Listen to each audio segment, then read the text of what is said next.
ሰላም ሰላም የፕራክቲካል ድሪም ተከታታዮች አሁን የምናየው ስለ ኮሎኒያል ራይቨሪስ ኤንድ ዋርስ ከዚህ በፊት እንዳወራነው ኒው ወርልድ ላይ ያሉት የተለያዩ የአውሮፓ የመጡ አገራቶች ኒው ወርልድ ላይ ያላቸውን ቦታ ለማስፋፋት ሲሉ እርስ በርሳቸው ይጋጩ ነበር። በመጀመሪያ መጽሐፋቸው ላይ የተገለጸው በስፔን እና በፖርቹጋሎች መካከል የተደረገው ነው። በማን ላይ? ለፊሊፒንስ። ሶ ምን ይላል?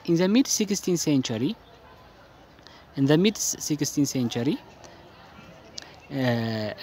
Spaniards settled some of the many islands in the Philippines, which were named in the honor of Spanish King Philip II. ይሄ በጣም ነው የሚያስቀው ምክንያቱም ስፔኖች በ16ኛው ክፍለ ዘመን መሃል ላይ መተው የአሁናን ፊሊፒንስ ቦታ ላይ ሰፈሩ።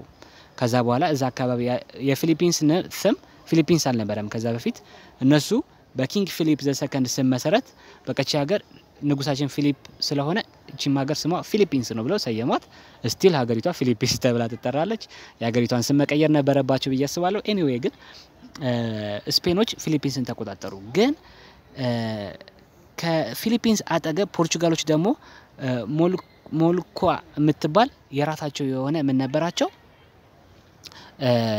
አይስላንድ ነበራቸውና ብቻ ራይቫሪ ነበረ በፖርቹጋልና በስፔኖች መካከል። ምክንያቱም እንዳወራነው በ15ኛው ክፍለ ዘመን ፖርቹጋሎች ከዛ በ16ኛው ስፔኖች ኤክስፕሎሬሽን ላይ በጣም ዶሚኔት ያደረጉ ስለነበረ መጨረሻ ምንድነው ያደረጉት?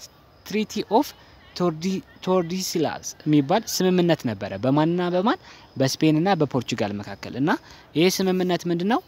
መስመር አስመራው በዚህ ስምምነት ላይ ከዚህ መስመር ወደዚህ ፖርቹጋል ከዚህ ወደዚህ ስፔን ተዋውለው ነበር። ግን መጨረሻ ላይ ይሄንን ነገር ይሄ ነገር ተጥሶ ስፔኖች ፊሊፒንስን ከፖርቹጋል አጠገብ ያለችውን ስቴት ፖርቹጋል ከያዘችው አጠገብ ያለን ስቴት ይዛለች ማለት ነውና ከዛ በኋላ የፊሊፒንስን ዋና ከተማ ማኒላ አድርገው ለ300 አመት ያህል ስፔኖች ሊገዙ ቻሉ። ማንን? ፊሊፒንስን ማለት ነው። አንቲል ፊሊፒንሶች ከራሳቸው ነፃ እስከሚወጡበት ጊዜ ድረስ ማለት ነውና during 1600 በአጠቃላይ እዚህ ጋር የሚያወራው ይሄ ፓራግራፍ ትንሽ ድግግሞሽ ያለው ነገር ስለሆነ ነው መዘለባችሁ። ይሄ እዚህ ጋር የምታዩትና ይሄ ባጭሩ ምንድነው መሰላችሁ የሚለው በአማርኛ እዚህ ጋር ጽፌዋለሁ። ዳቾች ወይም ደግሞ ከዚህ በፊት ባየነው ቪዲዮ ላይ ኔዘርላንዶች ናቸው ብያችኋለሁ። ዳችና እንግሊዞች በ16ኛው ክፍለ ዘመን የኤዥያን ንግድ እንደተቆጣጠሩ ታውርተናል። እንደገና ዳቾች ኢንዶኔዥያን ተቆጣጠሩ፣ ይሄንንም አውርተናል። እንግሊዞች ኢንዲያን ተቆጣጠሩ፣ ይሄም ግልጽ ነገር ነው። ከዛ እንግሊዝና ፈረንሳይ ደግሞ ካናዳን ተቆጣጠሩ፣ ይሄንንም አውርተናል። ስለዚህ እዚህ ይሄን ፓራግራፍ በማንበብ ጊዜ ማጥፋት አይተበቀበንም ማለት ነው። ቀጣይ ምንድነው የሚለው? በ17ኛው ክፍለ ዘመንና በ18ኛው ክፍለ ዘመን ይደረጉ የነበሩ ጦርነቶች ልዩነት አላቸው። ምንድነው ልዩነታቸው? In 17th century, colonists fought wars with the coastal Native American people upon whom they had intruded. ምን ማለት ነው? በ17ኛው ክፍለ ዘመን ኢሮፒያኖች ኒው ወርልድ ላይ ይዋጉ የነበሩት ከኔቲቭ አሜሪካኖች ጋር ነው። ወይም ደግሞ ለምሳሌ ስፔኖች ኒው ወርልድ ሲመጡ፣ እንግሊዞች ኒው ወርልድ ሲመጡ በመጀመሪያ ይዋጉ የነበሩት እዛ ይኖሩ ከነበሩ ኔቲቮች ጋር ነው። ምክንያቱም እነሱን ከቦታቸው ለማስለቀቅ ስለሆነ ከነሱ ጋር ነበር የሚዋጉት። በ18ኛው ክፍለ ዘመን ግን ይሄ ውጊያ ይደረግ የነበረው እርስ በርሳቸው ነበር። ምን ይላል? A colonial war in contrast usually began in Europe and they pitted the English colonies against French and Spanish empire in the North America. ምንድነው ከዚህ በፊት እንዳወራ ነው በ100 years warም ከዚህ በፊት በተደረጉ ጦርነቶችም ፈረንሳዮችና እንግሊዞች እንዴት እንደሚዋጉና እርስ በርሳቸው እንደሚጠላሉ አውርተናል። ሶ ኢሮፕ ላይ ፈረንሳይና እንግላንድ እንደለመደባቸው ሲጣሉ ከመዋጋት ይልቅ ምን ያደርጋሉ? ኒው ወርልድ ላይ ወይም ደግሞ የአሁኑ አሜሪካ ላይ ፈረንሳይ የራሷ ግዛት አላት፣ እንግላንድም የራሷ ግዛት አላታ። እዛ ግዛት ላይ ያሉ ሰዎች እንዲዋጉ ያደርጓቸዋል። ስለዚህ በ18ኛው ክፍለ ዘመን ዩሮፕ ላይ በተነሳ ግጭት በፈረንሳይና በእንግላንድ ምክንያት በተነሳ ግጭት የሚዋጉት ግን ኒው ወርልድ ላይ ያሉ የፈረንሳይና የዩሮፕ እንግላንድን የሚወክሉ ግዛቶች ነበሩ ማለት ነውና ሌላኛው ደግሞ ጦርነቱ ለምን ሊፈጠር ቻለ ብላችሁ ብታዩ ምን ይላል? These empires posed a number of problems for English colonists. ለእንግሊዞች የፈረንሳዮች እንዲሁም ደግሞ የስፔኖች ኒው ወርልድ ላይ መኖር ብዙ አይነት ችግር ፈጥሮባቸዋል። ምን አይነት ችግር ካላችሁ ምን ይላል መጻፋችሁ? The Spanish Florida offered refuge to runaway slaves from southern eastern colonies. ስፓኒሾች ኒው ወርልድ ላይ ሆነው ከእንግሊዝ ኮሎኒ የሚወጡ ስሌቮችን ያሸሹ ነበር። እንደገና ደግሞ the French built an interior arc of settlement from Quebec to New Orleans. They also made trading agreement with Native Americans. ፍሬንቾች ደግሞ ጭራሽ ኒው ወርልድ ላይ ከኔቲቭ አሜሪካኖች ጋር ተስማምተው ንግዱን ላይ ያደረጉ አጣጥፈውታል። ይሄን እንግሊዞች አይፈልጉትም። ለምን? እንግሊዞች ከፍሬንቾች ጋር አይዋደዱም። ከፍሬንቾች ጋር የቦታ ትግል ላይ ናቸው። እንደገና ደግሞ ፍሬንቾች ከኔቲቭ አሜሪካ ጋር አበሩ ማለት የፍሬንቾች ኃይል ይጨምራል። ስለዚህ ይሄንንም አይፈልጉም። The French trading empire impeded the expansion of English settlement, and the strength of the French in their Native American alliance was a constant concern to the British and American settlers. ስለዚህ ብሪቲሾች ሁሌ የሚያሳስባቸው ነገር ምንድነው? የፍሬንቾች ኒው ወርልድ ላይ መስፋፋትና ፍሬንቾች ደግሞ እንደገና ከኔቲቭ አሜሪካኖች ጋር እዛው የኢሮፓያኖች ከመምጣታቸው በፊት እዛ ይኖሩ ከነበሩ ሰዎች ጋር ፍሬንቾች እየተስማሙ መኖራቸው ለአሜሪካኖች ስጋት ይሆን ጀመር ማለት ነው። ሶ በዚህ ምክንያት በእንግሊዝና በፈረንቾች መካከል ኒው ወርልድ ላይ ዩሮፕ ላይ አይደለም ኒው ወርልድ ላይ ራሱ ብዙ ጦርነቶች ተደርገዋል ማለት ነው።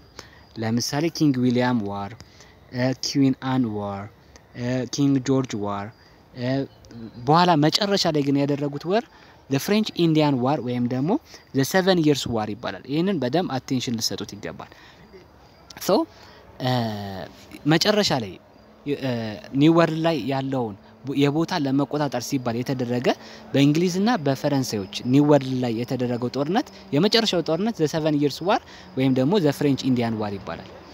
So in all these wars which took place in North America, the French had assistance of the most Native Americans of the interior. በዚሁ ፍሬንቾች ኒው ወርልድ ላይ ሆነው ከአሜሪካ ጋር ሲጣሉ ከብሪቲሾች ጋር ሲጣሉ ወይም ከእንግሊዞች ጋር ሲጣሉ ሁሌ ማን ያግዛቸዋል? ፍሬንቾችን ኔቲቭ አሜሪካኖች ያግዟቸዋል። ምክንያቱም ኔቲቭ ፍሬንቾች ሞር ሰላማዊ ናቸው ከእንግሊዞች ጋር አንጻር ሲታዩ። ስለዚህ የዛኔ የነበሩት ሬድ ኢንዲያኖች ወይም ደግሞ ኔቲቭ አሜሪካኖች ሞር ለማን ያግዙ ነበር? ለፍሬንቾች ያግዙ ነበር። ሶ the French Indian War ወይም ደግሞ the 7 years war የሚባለው ተመሳሳይ ነው። ፍሬንች ኢንዲያን ዋር ይባል the 7 years war ሲባል ተመሳሳይ ነገር ነው። conclude a global series of war as mentioned above between Britain and France. የተደረገው በብሪቴን እና በፈረንሳዮች መካከል ነው እና ይሄ ጦርነት ዩሮፕ ላይም ተካሂዷል ማለት ነውና the two European powers teamed with their respective alliance in quest for domination of North America. North America ላይ ያለውን የበላይነት ለማስጠበቅ ሲባል በፈረንሳይና በብሪቴን መካከል የተደረገ ጦርነት ነው። During the course of this war, the English gained strength in relation to their French and Spanish rivals in the French Indian War with strong help from Colonial militia. ያው ኒው ወርልድ ላይ ያሉት እንግሊዞች ኒው ወርልድ ላይ ፈረንሳዮችንም ስፓኒሾችንም ለማሸነፍ ቻሉ። ለምን ሊያሸንፉ ቻሉ? ከእንግሊዝ ከሀገራች ከዩሮፕ ላይ ከምትገኘው እንግሊዝ ወይም ከታላቋ ብሪቴን ትልቅ እርዳታ ይላክላቸው ነበር። እነማን? ኒው ወርልድ ላይ ያሉት እንግሊዞች ማለት ነው። ሶ በእንግላንድ አሸነፉ ጦርነቱን። በአጠቃላይ the French Indian War ያለቀው በእንግላንድ አሸናፊነት ነው። በዚህ ምክንያት ፈረንሳይ ኒው ወርልድ ላይ ወይም ደግሞ ኖርዝ አሜሪካ ላይ ያላትን ቦታ እንዳለ ሉዝ እንድታደርግ ተደርጋለች ማለት ነውና ምን ይላል? በ1763 የ7 years war ወይም ደግሞ the French Indian War ያለቀበት ቀን ነው አመት ነው 1763 Britain becomes the lone European imperial power in North America between the Atlantic Ocean and Mississippi River.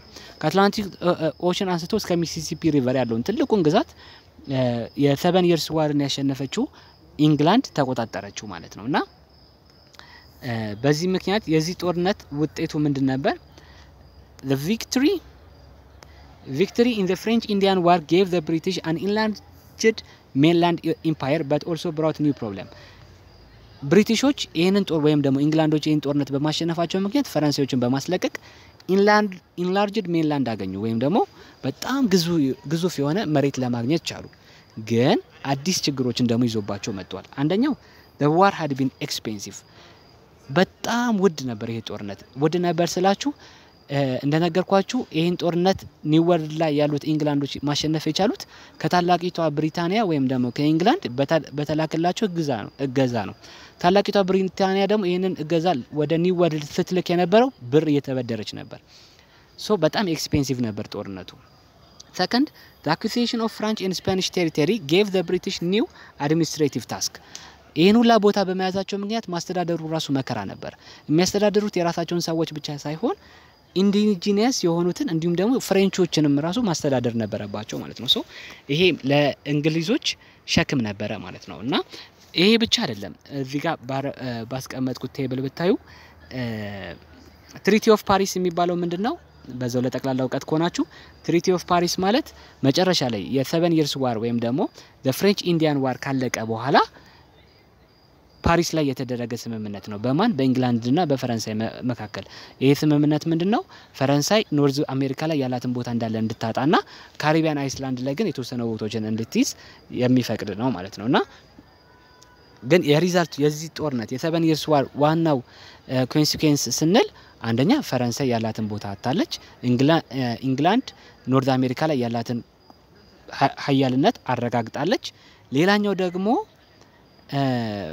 ዋር ኦፍ ኢንዲፔንደንስ እንዲጀመር የራሱን የሆነ ሲድ ጥሎ ነው ያለፈው ምን ማለት ነው ይሄ እንደነገርኳችሁ ታላቂቷ ብሪታንያ ኢንግላንድ ዩሮፕ ውስጥ የምትገኘው ኢንግላንድ ኒው ወርልድ ላይ የኮሎኒያዎቿ የሷ የሆኑ ግዛቶች ከፈረንሳይ ጋር በሚደረገው ጦርነት እንዲያሸነፉ ትልቅ ብድር ተበድራ ስታግዝ ነበር አይደለ ሶ መጨረሻ ላይ ምንድነው ያደረገችው ኢንግላንድ ካሸነፈች በኋላ እነዚህን ኮሎኒዎች በሷ ስር ያሉትን ኮሎኒዎች ታክስ እንዲከፍሉ ታድርግ ነበር ታላቂቷ ብሪታንያ ስለዚህ እነዚህ ኮሎኒዎች ደግሞ ከጊዜ ብዛት ታክስ መክፈሉ ሲሰለቻቸው የራሳቸውን ኢንዲፔንደንስ ማአመጽ ይጀምራሉ ስለዚህ የአሜሪካን ኢንዲፔንደንስ የሚባለው ጸብ እንዲጀመር የተወሰነ መልኩም ቢሆን ይሄ the 7 years war የራሱን የሆነ አስተዋጽኦ አድርጓል ማለት ነውና በአጠቃላይ ስለ colonial rivalries and war መጻፋችሁ የሚያወራው ይሄን ይመስል ነበር ቀጣይ የምናየው ስለ commercial revolution and its effect on world trade ይሆናል ማለት ነው